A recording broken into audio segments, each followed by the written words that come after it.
Hello students of class 7th। आज हम आपका चैप्टर नंबर 9 हिंदी ग्रामर का स्टार्ट कर रहे हैं, जो कि है अनेक शब्दों के लिए एक शब्द।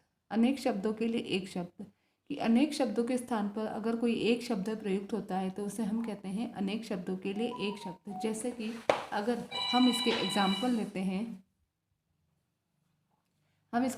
लेते हैं आकाश को छूने वाला। अब इतने सारे हैं आकाश को छूने वाला, उसकी बजाय हम सिर्फ एक शब्द का यूज़ करते हैं, एक शब्द का उपयोग करते हैं गगन चुंबी। गगन यानी आकाश और चुंबी यानी छूने वाला। जैसे कि जिसमें बल हो, मतलब जिसमें बल हो तो उसके लिए हम एक शब्द यूज़ करते हैं सबल। नभ में घूमने वाला, नभ चर।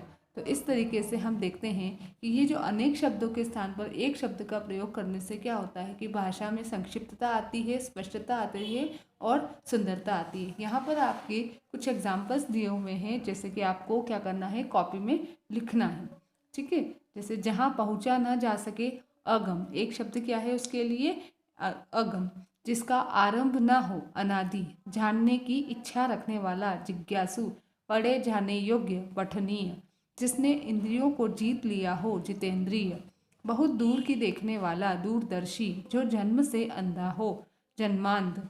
जिसका कोई आकार ना हो, निराकार। जो देखने में अच्छा लगे, प्रियदर्शी। जो सब कुछ जानता हो, सर्वज्ञ। 15 दिन में एक बार होने वाला, पाक्षिक। ऊपर लिखा हुआ, ऊपर लिखित। नीचे लिखा हुआ, निम्नलिखित। जिसके नीचे रेखा खींची हो, रेखांकित। ऊपर कहा गया, उपयुक्त। जिसकी संतान न हो, निस्संतान। हाथ से लिखा हुआ, हस्तलिखित। तेज बुद्धि वाला, कुशाग्र बुद्धि। उच्च कुल से संबंध रखने वाला, कुलीन।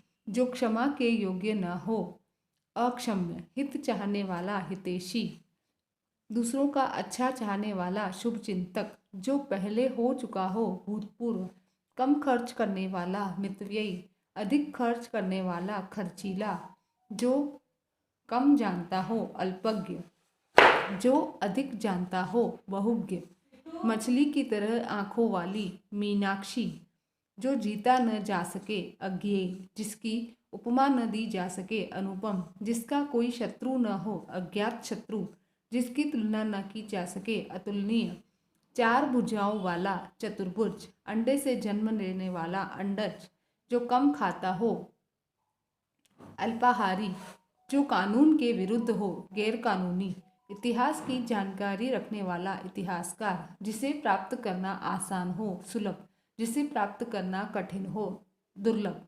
साथ पढ़ने वाला, सहपाठी। साथ करने वाला, सहकर्मी। साथ काम करने वाला, सहकर्मी। सदैव रहने वाला, शाश्वत। नष्ट होने वाला, नश्वर।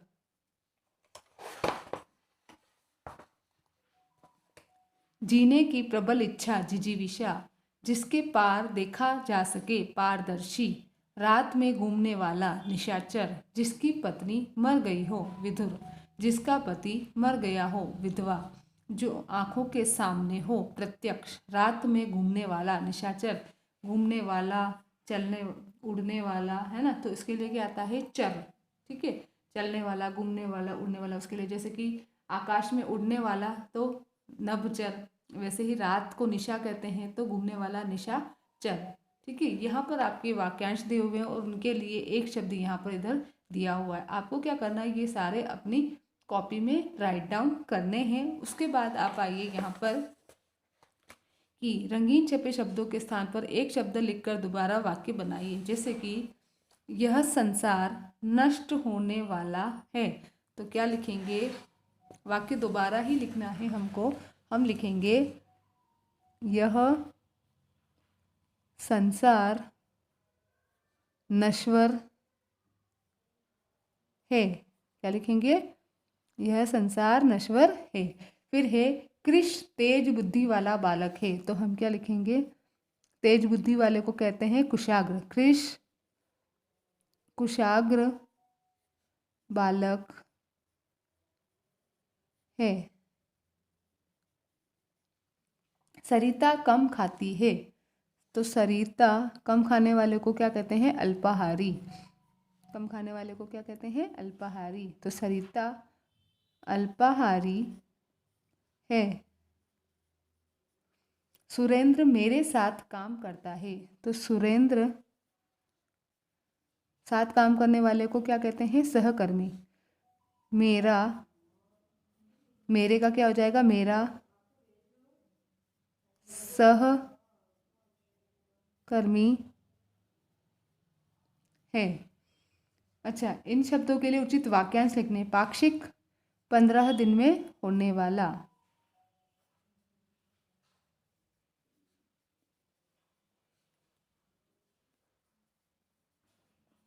ठीक है।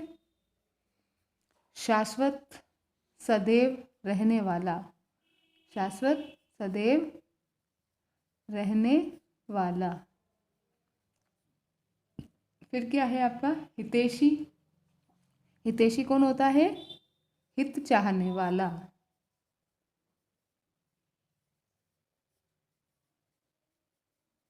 फिर कौन है? मीनाक्षी। मीनाक्षी जो क्या है? मछली की तरह आंखों वाली। जिसकी आंखें मछली की तरह होती हैं वो मछली की तरह आंखों वाली।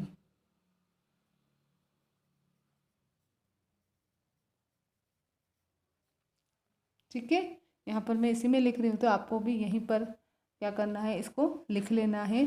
और आपको ये जो शब्द जो है वाक्यांश और उसके लिए जो एक शब्द है वो आपको कॉपी में लिखने हैं।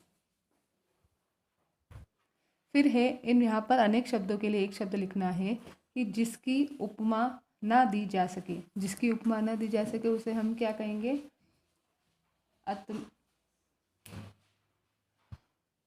जिसकी उपमा ना दी जा सके उसे हम कहेंगे अनुपम। ठीक है। साथ पढ़ने वाला सहपाठी। फिर अंडे से जन्म लेने वाला अंडज।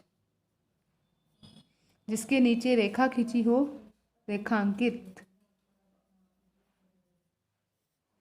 तेज बुद्धि वाला कुशाग्र। उच्च कुल से संबंध रखने वाला कुलीन।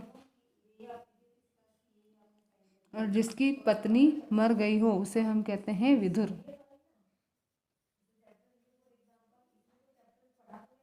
ठीक है।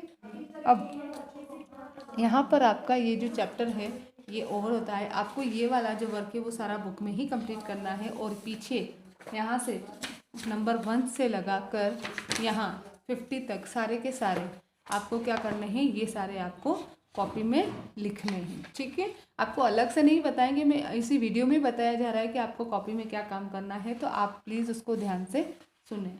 यहाँ पर चैप्टर ओवर होता है। Thank you.